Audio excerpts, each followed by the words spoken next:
ISA Media. നമ്മളൊക്കെ പ്രഭാഷണം കിടന്ന് വാഹനത്തിന്റെ അകത്ത് കയറി പോകുമ്പോ ഡ്രൈവർമാരോട് പറയുന്നത്, ആര് കൈ കാണിച്ചാലും നിർത്തല്ല, ധൈര്യമായിട്ട് വെക്കോ.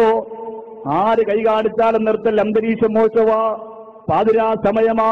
പക്ഷേ തങ്ങൾ പറയുന്നതെന്താ? ആര് കൈ കാണിച്ചാലും നിർത്തണം. എന്താവശ്യമെന്ന് പറയാൻ പറ്റില്ലല്ലോ.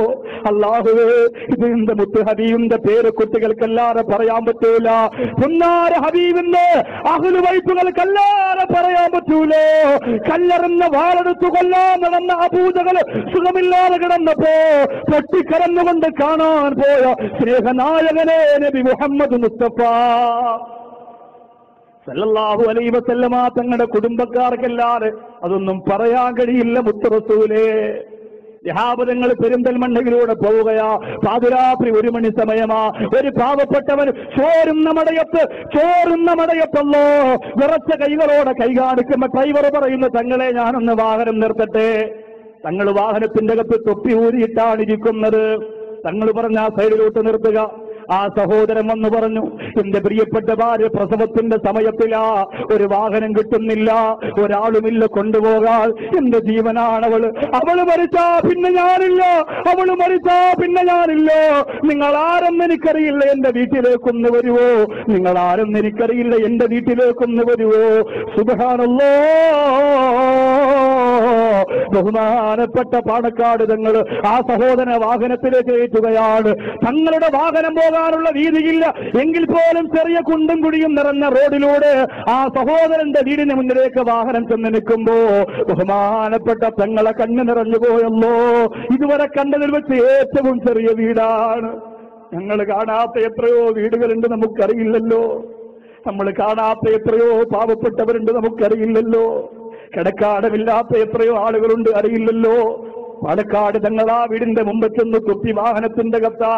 അവർക്കാർക്കും അറിയില്ല ആരാണീ വന്നിരിക്കുന്നതെന്ന്. അല്ലാഹുവേ, അഹ്ലു ബൈത്തിന്റെ പ്രകാശഗോപുരം വീടിന്റെ മുമ്പ് വാരി വിതറിയിട്ട് പോലും അറിയാത്ത പാവപ്പെട്ടവര്, പ്രസവവേദന കൊണ്ട് നിലവിളിക്കുന്ന പ്രിയപ്പെട്ടവളെ വാഹനത്തിന്റെ കത്ത് കയറ്റുകയാ. തങ്ങൾ ഫ്രണ്ടിലിരിക്കുന്നവർ എല്ലാവരും പുറകിലിരിക്കുന്ന വാഹനമരാ.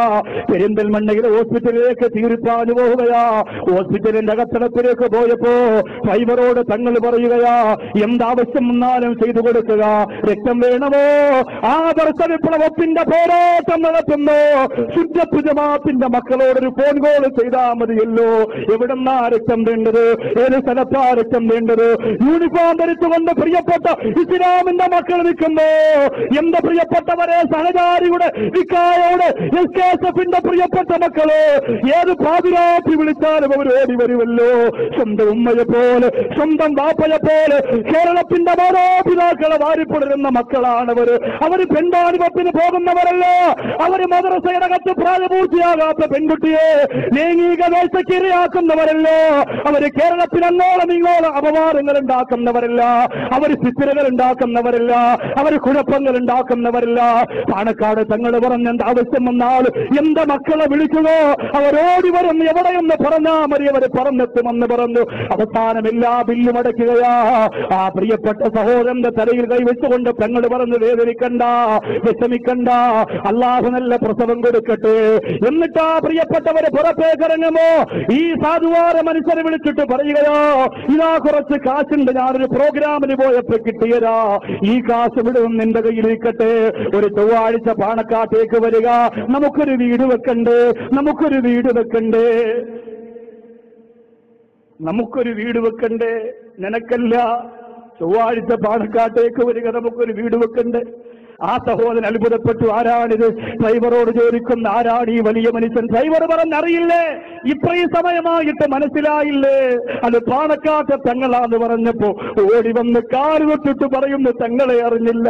തങ്ങളാണെന്നറിഞ്ഞിരുന്നെങ്കിൽ തങ്ങളുടെ വാഹനം തടഞ്ഞു നിർത്തില്ലായിരുന്നോ എന്ന്. പുറകിലേക്ക് എടുക്കുന്നതിന് മുമ്പ് എന്റെ ഭാര്യ മരിച്ചു പോയാൽ തങ്ങളെ കഷ്ടപ്പെടുത്താറ് എന്റെ ഭാര്യ മരിച്ചല്ലേ എന്ന് ഞാൻ സന്തോഷിക്കുമായിരുന്നു.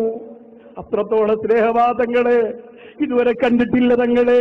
എന്റെ പ്രിയപ്പെട്ടവരെ, നമുക്ക് കാണിക്കാനുള്ള നേതാക്കന്മാരവരാ, നമുക്ക് ചൂണ്ടിക്കാണിക്കാനുള്ള നേതാക്കന്മാരവരാ, നമുക്ക് മാതൃകയാക്കാനുള്ള നേതാക്കന്മാരവരാ.